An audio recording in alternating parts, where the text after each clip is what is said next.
Hello mga kaibigan, ito nga pala yung sinasabi kong saging na nauuna muna yung bunga bago magpuso. Ito ha oh. Saka ang hinog nito ay kulay violet. Ito, nagbunga muna siya bago yung puso. Ganyan. Tapos pag hinog na, ito yun. Yan. Kusa siyang nababalatan. Hindi mo na kailangan balatan. Pwedeng mo nang kainin. Sarap to. Tama, kuha tayo ng isa. Ito yun. Subukan nating kainin.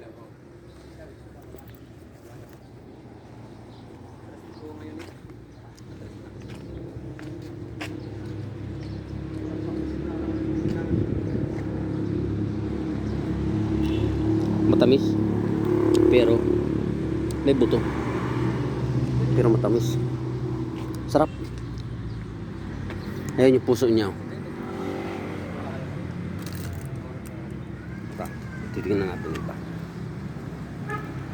sa malapitan. Ito, nagbunga muna siya bago siya nagkaroon ng puso.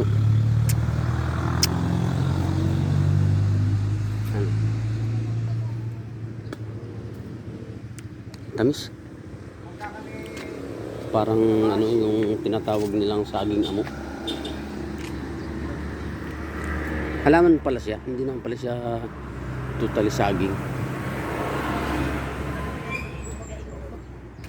Yan. Tapos merong kulay